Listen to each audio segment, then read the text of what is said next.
Hello and welcome back to Old Truthford, the home of honestly biased sports content. How we doing, folks? Today we are going to be covering a bunch of investment nonsense, if I'm honest with you. What is this absolute nonsense about Saudi Arabia coming in to bloody buy Manchester United when we all know, realistically, that's not happening, is it?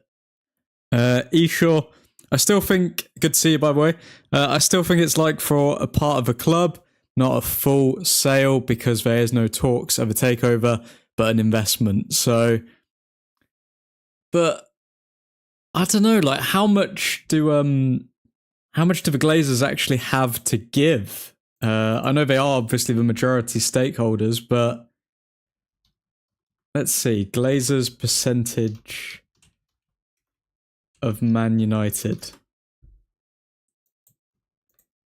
What percentage of Manchester United do the Glazers have, guys? If anyone can help me out with that quickly, that would be a big help. Okay, so the Glazers family currently own 48.9% of the total outstanding shares of Manchester United.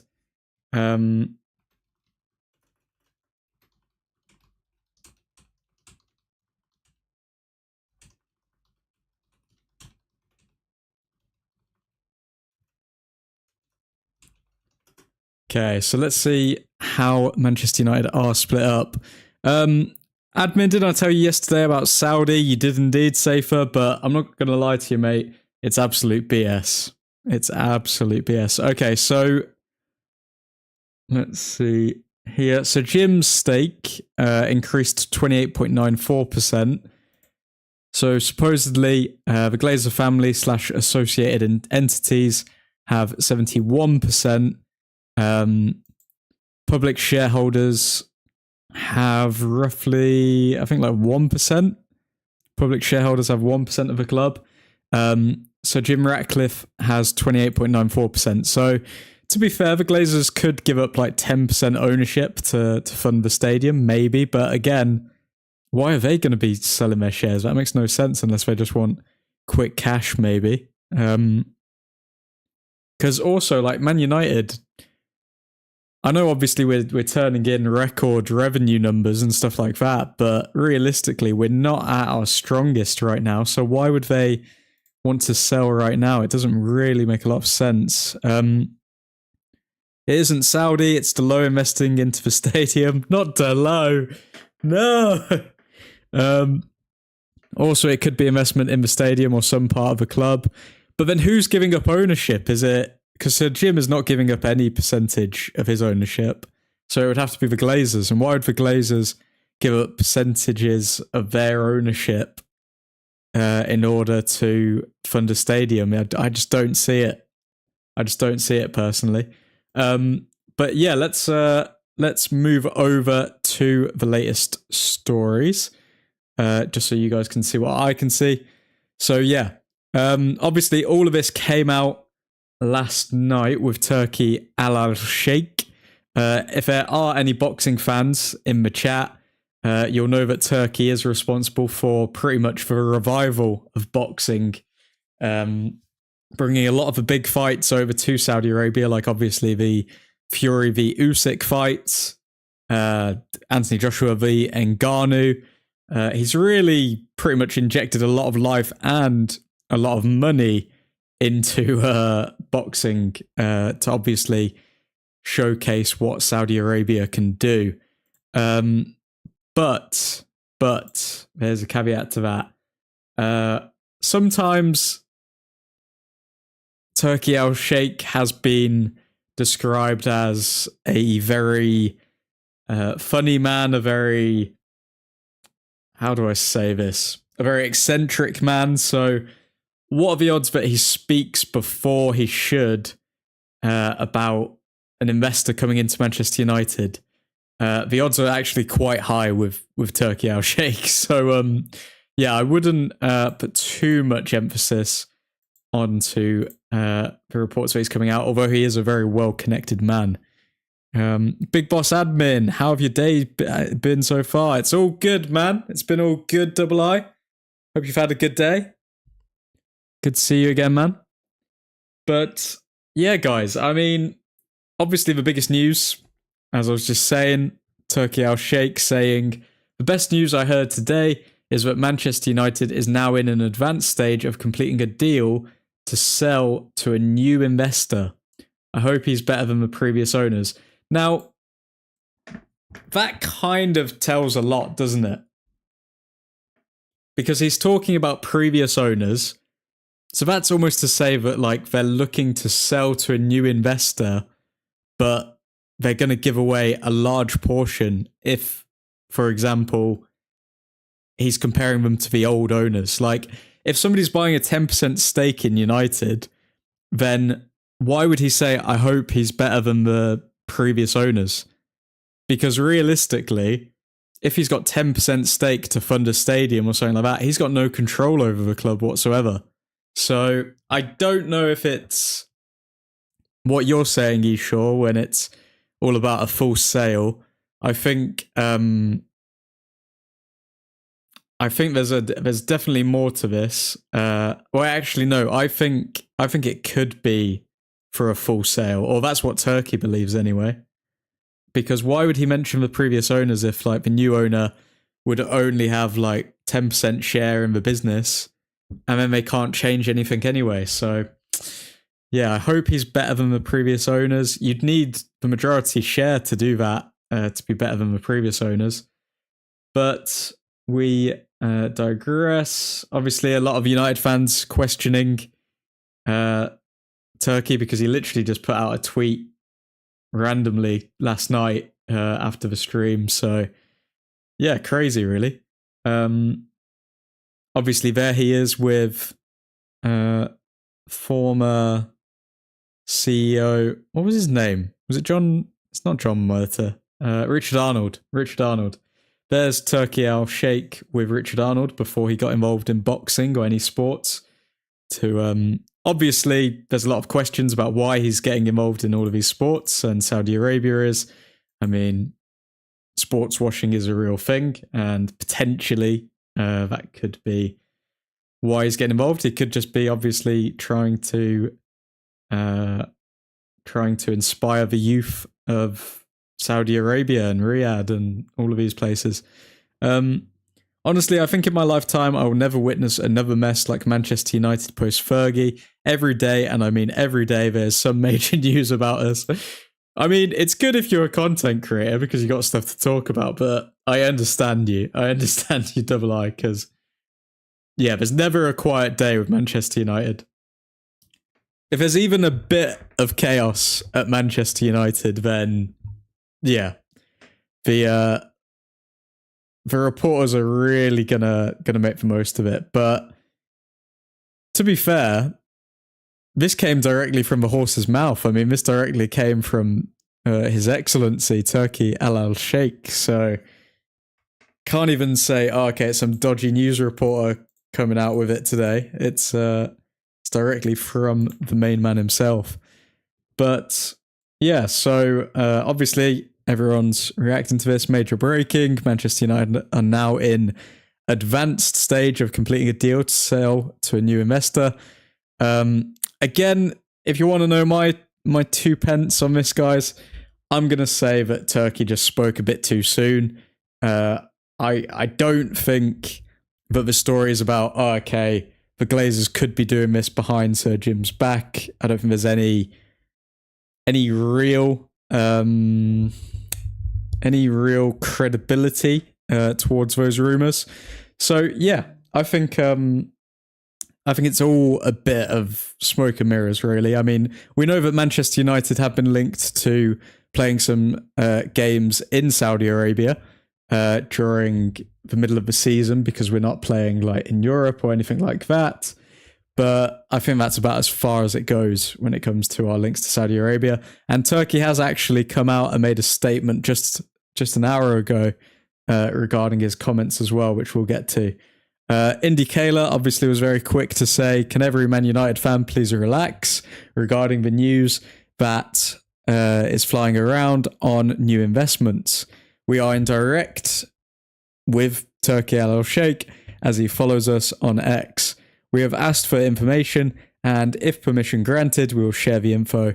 Nothing confirmed on investment yet. And I'm guessing Turkey Al Sheikh didn't get back to Indy Kayla because I don't think they've reported anything new regarding this. Frankie de Jong has given his approval to sign his new contract at Barcelona until June 2029. The verbal agreement is done on every detail, just waiting on formal steps on both sides. Guys, it's now or never. We need to go in for Frankie de Jong. Frankie de Jong, part 20. There is a rumour that I can't even make the joke because, I mean, Ten Hag's been sacked by Bayer Leverkusen, but otherwise there is a joke somewhere there about Ten Hag trying to sign him with Leverkusen, even though he's literally said he wants to stay at Barcelona until 2029. But yeah, that's the end of the Frankie de Jong saga, I believe. I don't think that we're ever going to see him at Manchester United. Roy Keane. So yeah, Roy Keane came out actually supporting Amorim, which I think it's an interesting one because I think the pundits are kind of changing their tune now a little bit towards Amorim, saying because obviously all of his stories that have come out about Amorim kind of saying the players, the ex-players questioning the system, is doing a lot of damage to the current players. So yeah, it's quite interesting that Roy Keane has come out in defence for Ruben Amorim. This is what he had to say. The world of football managers is a crazy world. I think we need to keep giving him, Amorim, a chance. Obviously, even today. So yeah, rare words of support from Roy Keane there. Give me that Arab money. It never flops, does it? PSG, City, and even Newcastle in 5 years, 3 Champions League participations. You make a good point. You make a good point, Double I. I do think that it's kind of selling our soul to the devil. But at the same time, I don't know. It's a hard one because if it's up to me, I kind of like the idea that like we're going through this struggle, we're building. A lot of people are questioning us. A lot of people are questioning Ruben Amorim, and we're just making our way to the top. I like the struggle before we get to the success. I feel like if we go with the Saudi option, then it's kind of like just playing FIFA on like easy mode or something like that. It's not as rewarding, you know? But then even when Roy Keane did back Ruben Amorim, he did also come out and say, if a managerial role ever opened up, I've always said I'd love to see Diego Simeone take it. He'd cause chaos, but in a good way. His style of play would fit perfectly, and he's not as defensive as people think. I do honestly, before Amorim, I did think that Simeone would be such a good fit. He's obviously got that passion. He's got that fight. He likes to play on the counter-attack, which does suit Manchester United with wingers. But yeah, maybe in the future, who knows, down the line. How much can a man struggle admit? Is 12 years not enough? I don't know, man. I'm addicted to the struggle at this point. I can't get enough of it. Manchester United have been surprised at the claim of a fresh takeover bid being prepared. So yeah, that's an interesting one as well. Like, I don't know if that's the Glazers as well as Sir Jim when they say Manchester United are surprised at the claim of a fresh takeover bid being prepared, or they're just playing dumb. But I mean, let's wait and see. Honestly, I think just Turkey Al Sheikh, he's a bit of a jokester, he's a bit of a prankster. Good to see you, Bakul, man. Hope you're doing well. He's a bit of a jokester, he's a bit of a prankster, is Turkey Al Sheikh. So yeah, I'm not too convinced that there is actually anything going on. I think he's probably heard things from friends in Saudi Arabia and then just decided to tweet it to cause some chaos. But in other news, Bruno Fernandes. Bruno Fernandes, it's come out from Simon Stone, I believe. Yes, Simon Stone, football reporter for BBC Sport. It's come out saying Bruno Fernandes has no interest in moving to the Saudi Pro League at the end of the season. Sources say Fernandes is determined to put everything into helping United towards a better future, while also believing it is possible to secure a top 5 finish that could earn a place in next season's Champions League. So I'm not surprised by this. People keep trying to push this like Bruno to Saudi agenda. I don't know why, because like it's very clear to see that he wants to stay at Manchester United. He could have gone for a ludicrous amount of money last summer. So because he's missed a couple of pens, you think that he's suddenly going to decide, I don't want to stay at Manchester United. I don't want to stay in Europe. I want to move to Saudi. Like, he's still got so much to give. How old is Bruno? Like 31? Is he even 31? Yeah, Bruno Fernandes is 31. And he's only just turned 31. So come on now. Realistically, is Bruno Fernandes going to just sail off into the sunset in Saudi? I doubt it. Lee Carsley has given Kobbie Mainoo the opportunity to play for the England under-21s after reaching out to the Manchester United midfielder. So I think that's pretty positive, to be honest, to hear. I mean, like, obviously, Mainu's not getting a lot of game time at United. He wants to be a part of the World Cup squad, but without enough game time, I mean, it's not looking too hopeful for him. So there's no reason for Tuchel to pick Kobe Mainoo in his squad if he's just not playing. And I think that's a really, really good offer from Lee Carsley to suggest that Mainoo joins the under-21s. At least he'll get some game time. I'm very happy with that. But let's wait and see if he takes up the offer, Kobe Mainoo. Honestly, I reached a point where even if we lose 4-0 or 5-0, I literally feel nothing, which is worse thinking about it. I lost the attachment with the club. I mean, it sounds like you're very numb inside, Double I. It does sound like you're very numb inside. I don't know. I still feel it. Like, as soon as we go a goal down because Diogo Dalot's made like a ridiculously stupid mistake, I feel it 100%. I feel it 100%. So, yeah, no, I don't know. I like the struggle. I like the struggle because it makes the end goal all the sweeter, in my opinion. Manchester United sources are not aware of any takeover. Talks amid speculation. The club could be for sale again. So that's coming from a number of different sources saying that the club have no idea what's going on. United are exploring whether to sell seat licenses at their new stadium and are sending a survey to match-going fans to assess its potential demand. So that'd be an interesting one. Again, Dalot admin. Bro, I can't get him off my mind. Double I. I feel like if it wasn't for Dalot, then like world peace would have been achieved at least a few years ago. But I digress. Nani also came out supporting his fellow Portuguese, Ruben Amorim, saying he brings many positives. The club needs a manager who delivers the right message and does the job well.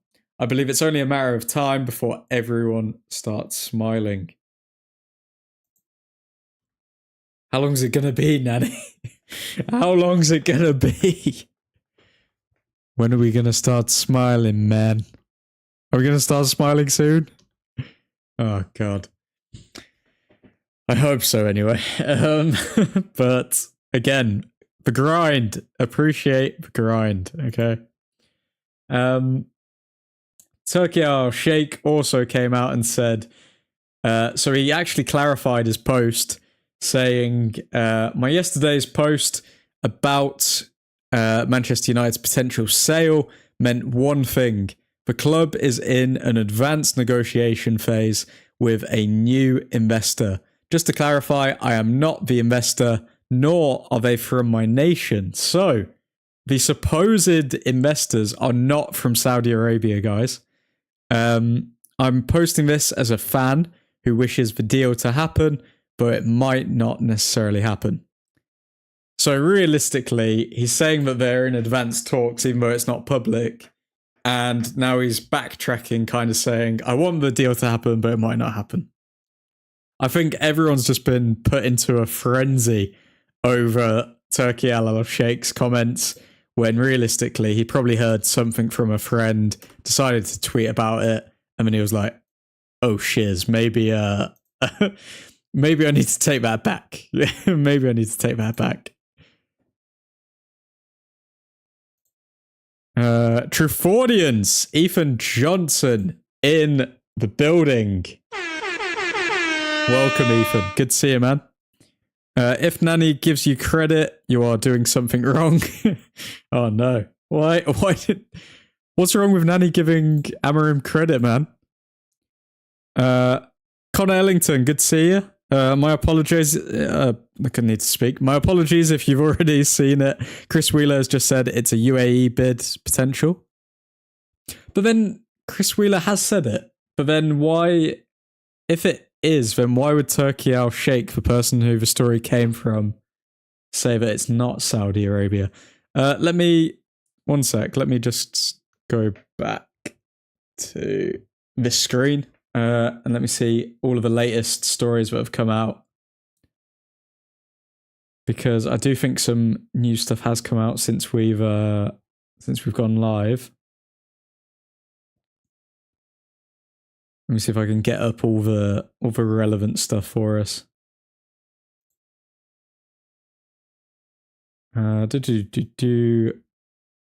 Where are we?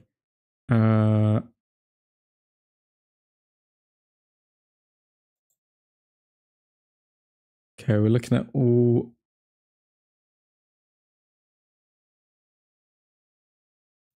Okay, so Chris Wheeler has come out with something. I'll just read that now, Connor. Give me 1 sec. I don't know how much I'm going to believe Chris Wheeler over some of the other sources, but we'll see. Okay, so this is the latest, guys. Let me get this back up on the screen. Okay, so Turki Al-Sheikh said a couple of hours ago that the investors aren't from Saudi Arabia. But then these news stories have come out now. So Alex Crook saying United sources in the dark, RE UAE takeover claims, but any potential investors can go direct to the Glazers. Details of clause forcing Ratcliffe's hand, plus potential for club legends to get involved, and 5 billion valuation here with Ben Jacobs. Do you know what's insane about this story the most, though, guys? Like, the fact that, like, Sir Jim has just paid, I don't know how many millions, billions, whatever, to get this portion of Manchester United. He's put in all the background staff. He's done everything to try and make United as successful as possible. And the fact that all of this could just be undone by the Saudis coming in and whopping their on the table is insane to me. It's genuinely insane. Like,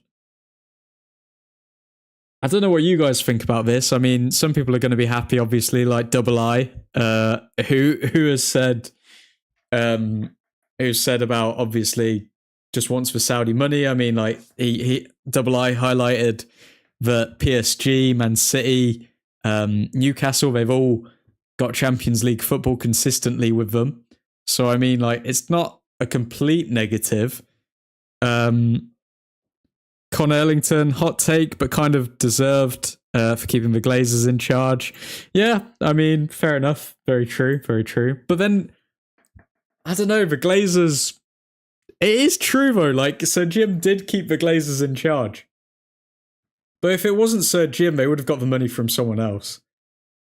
And they're the ones who denied the Qatar bid because they didn't want to sell the club outright. But then even here, I mean, they're saying that, like, it's a 5 billion valuation. I swear the Glazers put the valuation at, like, 6 billion or something. So, like, if the Saudis or whoever this mysterious people are valuing the club at 5 billion, that's still under the asking price that the Glazers set, like, ages ago. Which doesn't make any sense. I'm here for the oil money, says Ethan. Get Jim the Rat out of here along with the Glazers. So would you guys also want them to, like, get rid of, like, Omar Barada, Jason Wilcox, all of these people that Ineos have hired? Or are we saying, like, just get rid of the owners, keep all of the football people in, and then just give us lots of money? What do you think, guys?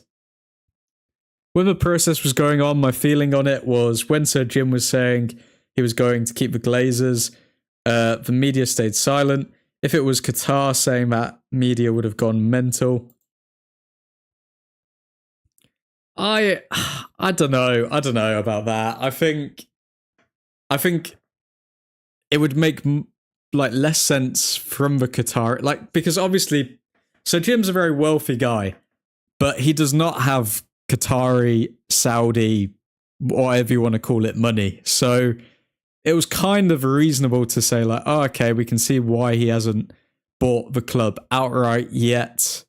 But then with the Qataris, if the Qataris came in and they said, oh, okay, we're coming in, but we're going to keep the Glazers around, I think there would have been more of an outrage, because it would have been like, you guys can clearly afford this.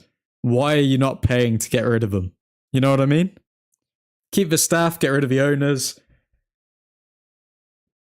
If a takeover was to happen, I really, really don't think that this is going to happen. But if a takeover was to happen, then yeah, I'm wanting to keep the backroom staff and just get rid of the owners. Remember, folks, if you are new to the channel, hit that subscribe button. We are going to be going live every single night from around 7:30 till 9 p.m. So please stick around. Omar is cool. He just needs to shut his mouth a bit. And for Wilcox and the others, I think they are doing all right.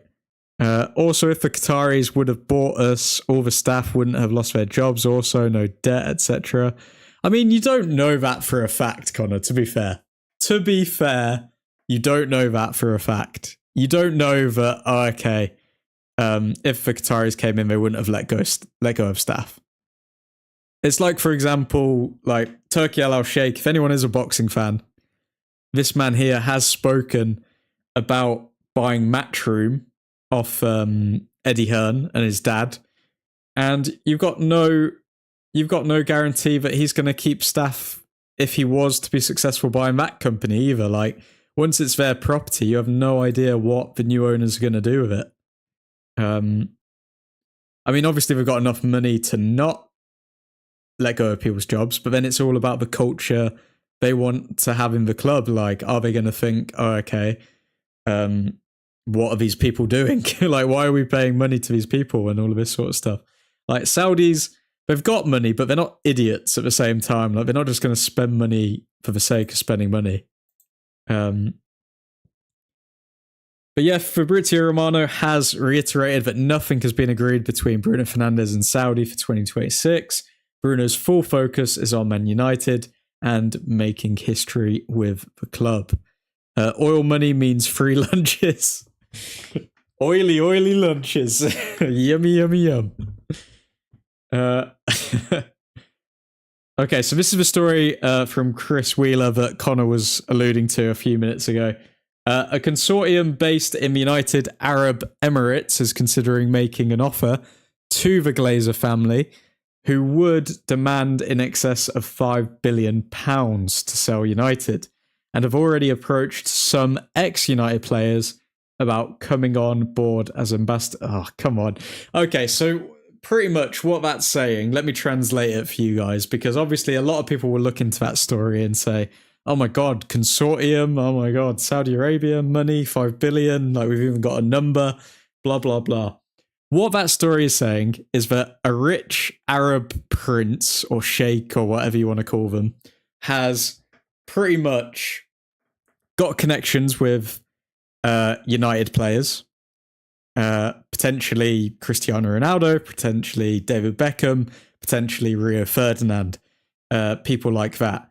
And they've got a shiz ton of money. They've spoken to these ex-players and said, you know what? I'm thinking about buying United. And then the ex-players have probably said, do it. Like, oh, we need to see it. We need to win again. We need money. We need da-da-da-da-da. And then they're thinking about buying it.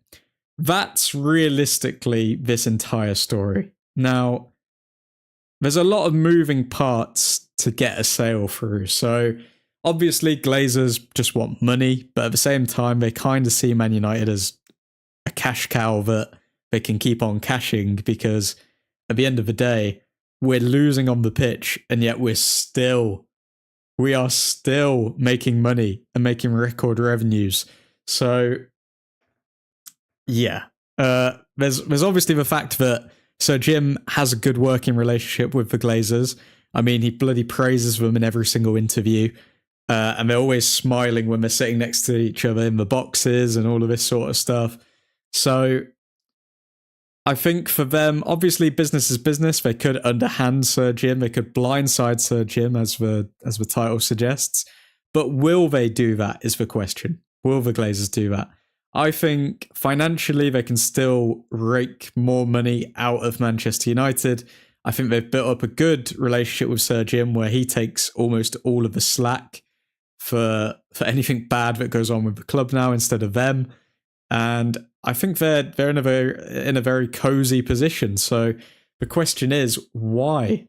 Why would the Glazers sell unless they think this is ridiculous money, but we're not going to see from anyone else?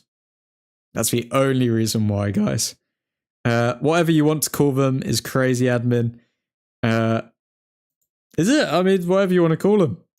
I think they'd sell their nan for a chocolate bourbon. I mean, they're billionaires, bro. They could buy the company that bloody sells bourbons if they wanted to. All the bourbons in the world. What else do we have here? Okay, so Sir Jim's deal to buy some shares of United included a drag-along clause that took effect this August, enabling the Glazers to open talks with potential investors without Ratcliffe's knowledge and force him to sell his shares. Again, do I believe that? Maybe. But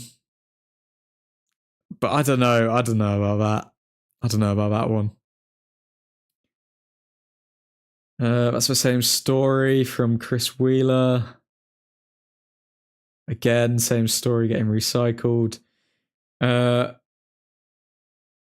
And yeah, it's again, Chris Wheeler's highlighting the fact that there's a drag-along clause that took effect, and this enables the Glazers to open talks with potential investors without Ratcliffe's knowledge and force him to sell shares. I don't know, guys. I don't buy too much into it. I think it's a load of nonsense, if I'm being honest. I think I don't know, man. I really think that this is just doing the rounds right now. I just don't think it's an honest story. I don't think it's realistic. I don't see why the Glazers would do a complete U-turn. Like, why could this consortium have not like turned up 18 months ago or a year ago or whenever like Sir Jim came in? Like, why couldn't they do it then? Have they suddenly created all of this money? Like, out of nowhere? Have they suddenly decided, oh, okay, yeah, maybe this is a great idea? Off of a whim of, like, speaking to ex-United players? And talking to them about coming on as ambassadors? I mean, come on. I think it's all a bit BS to me. But let me know what you guys think. Would you... Obviously, it seems like a lot of people are in favour of the Saudis coming in. But I don't know, it seems kind of... It just seems kind of a fake story, number one, and then also it feels like we're building something. I feel like to then bring in the Saudis, we're kind of dropping off from what we were creating, which I'm not a big fan of. We are the second most valuable club in the world while finishing 15th last season. Just proves how big we are. Those players don't deserve to wear that badge. Which players, Double I? Name and shame. Name and shame the players you want to get rid of.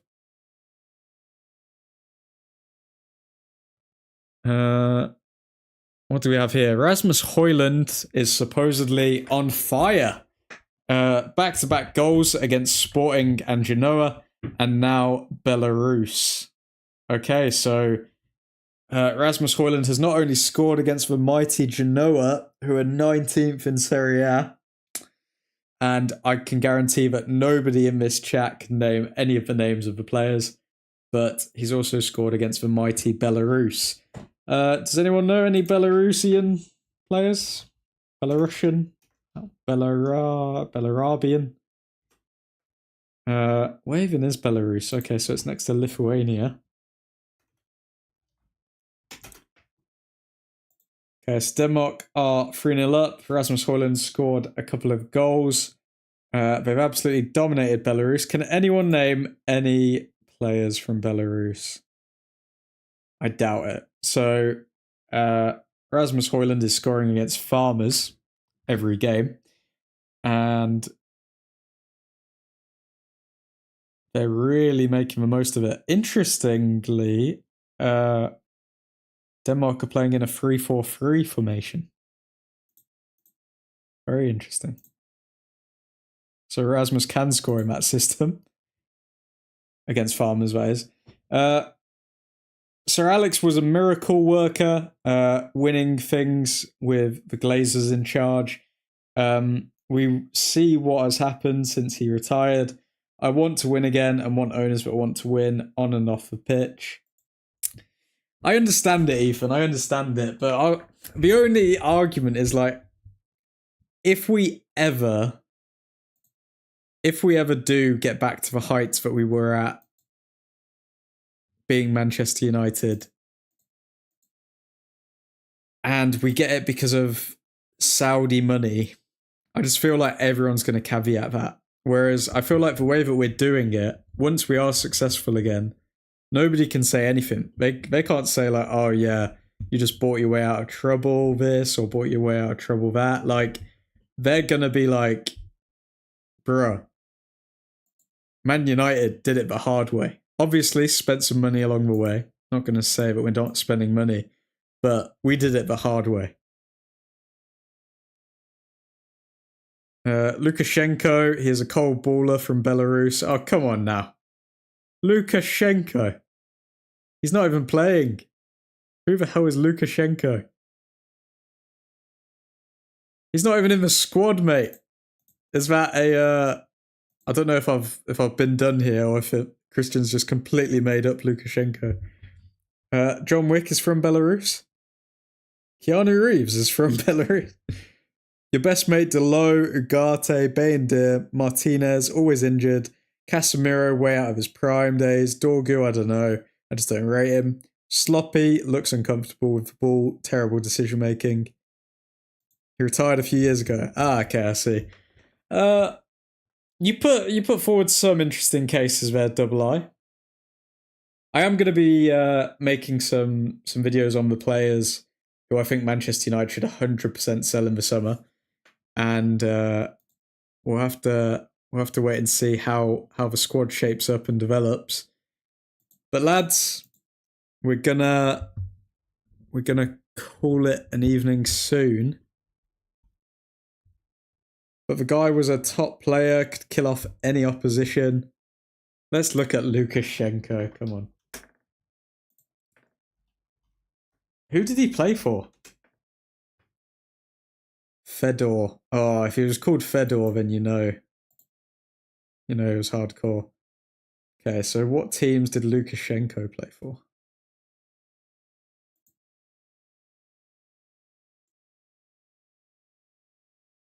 Okay, so the best team he's played for is Slavia Moscow.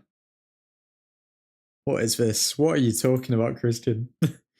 But the guy was a top player, could kill off any opposition. Lads, I think we're probably going to call it a night there. Let me just double check if there's any other stories. All in all, to summarise, I'm going to say this. Rasmus Højlund scoring against a bunch of farmers. Don't get carried away with that.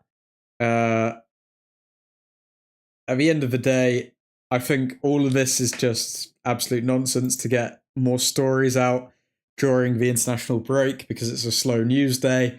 I do not think that anyone is putting a bid in for the entire Manchester United. And even if they were, I don't think the Glazers, out of the kindness of their heart, would decide, yeah, we're going to sell Manchester United now. So that's that.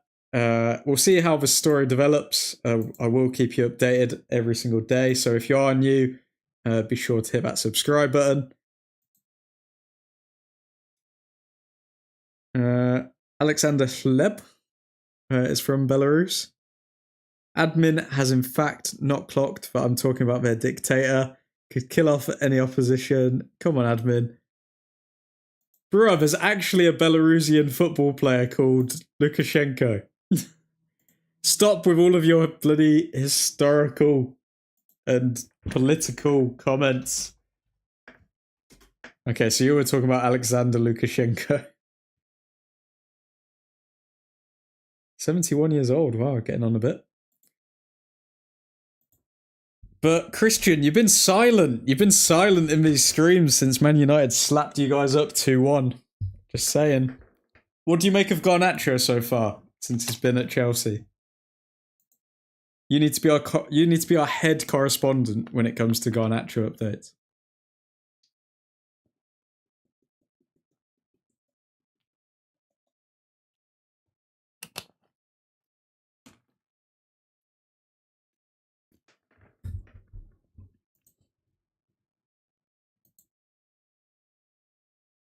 Okay, so in summary, Saudi nonsense.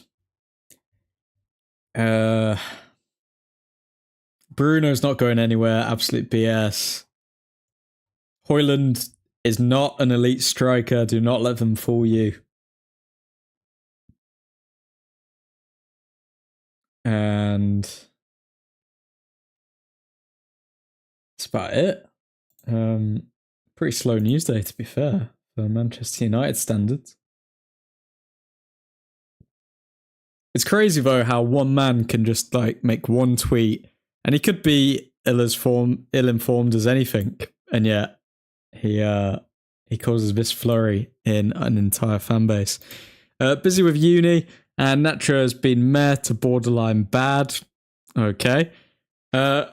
I did see some people saying that like he was playing decent against Liverpool, one of your most attacking wingers, but then I saw highlights and I'm like, are we watching the same game here, mate? Or like, what's going on? But yeah, either way, folks, hope you all have a delightful evening. Thank you for tuning in once again. Big round of applause to all of the Old Truthford faithful. Thank you very much. But yeah, I will see you tomorrow night. Hopefully have a video out for you guys on Saturday or Sunday as well. He did cook for Liverpool winger, but that ain't saying much. Yeah. Don't worry, you'll get used to the mediocre performances from Garnacho. But everyone, have a lovely evening. Have a lovely morning. And have a great day tomorrow. We'll speak to you all soon. Godspeed.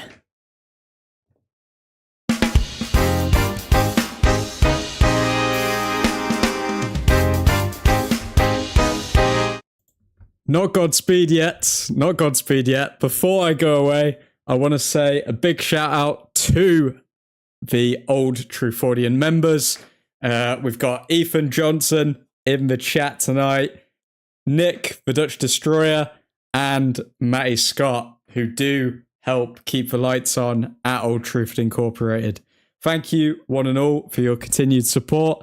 And if you are interested in becoming a member, click that join button down below, and you will get your very own shout out at the end of every Old Truthford stream.